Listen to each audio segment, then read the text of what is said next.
19 mars. Aujourd'hui, j'ai appelé Carole, une amie de mes parents. Elle habite à Paris, mais son fils Antoine a déménagé au Cap depuis quelques années et elle y va donc régulièrement y passer quelques semaines.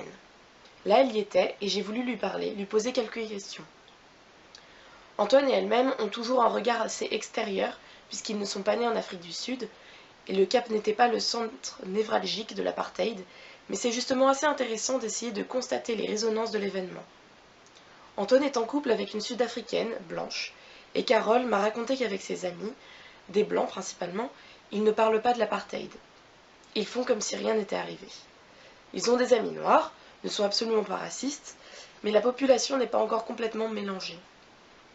Si les générations plus jeunes, Antoine a 30 ans, elles sont beaucoup plus mixées, Carole m'a tout de même raconté quelques anecdotes montrant que la ville cherche à faire son devoir de mémoire, à effacer les blessures de l'apartheid, qui sont donc toujours visibles. Par exemple, les townships du Cap sont en partie peuplés des Noirs et des Métis qui habitaient dans le quartier District 6.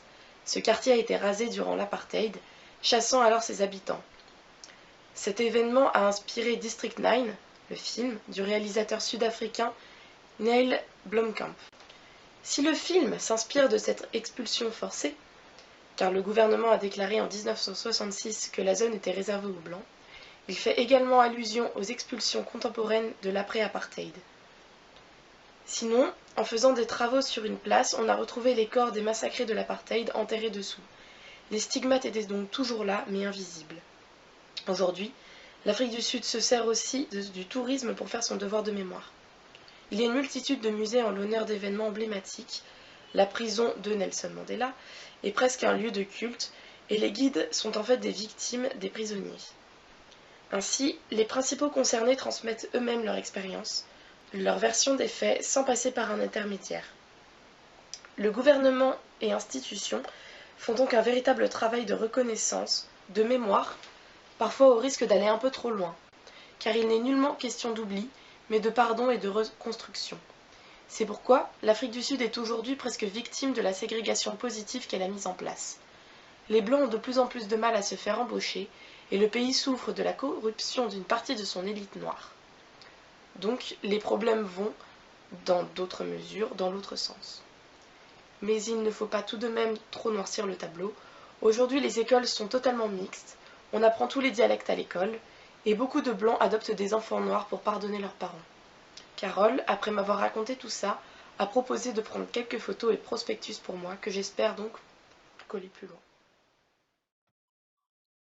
Dans les années 70, 60 000 habitants du District 6 sont déportés, puis le quartier est détruit. C'était un quartier très cosmopolite, on y trouvait des musulmans, des Xhosa, des Afrikaners ou encore des Indiens. Les raisons données par le gouvernement étaient la séparation des races, l'insalubrité, la dangerosité et l'immoralité. Mais en fait, c'était un quartier qui était seulement bien situé. Le 11 février 1966, c'est la décision du gouvernement de détruire le quartier. En 68, c'est le début de la destruction. En 82, la population est déplacée à 25 km au township de Cap Flats.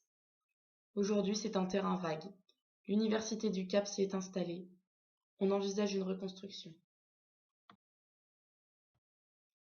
District 9 est un film de Neil Blomkamp avec Jason Cope, Robert Hobbs et date de 2009. Il est basé sur Alive in Joburg de Blomkamp. Il se déroule à Johannesburg, où ont atterri des extraterrestres exploités par une multinationale. Les thèmes abordés sont la xénophobie, les expulsions de force, la privatisation des entreprises. Il met en scène un chef de gang nigérian ayant le nom d'un ancien président du Nigeria. C'est pourquoi le film a été interdit dans ce pays.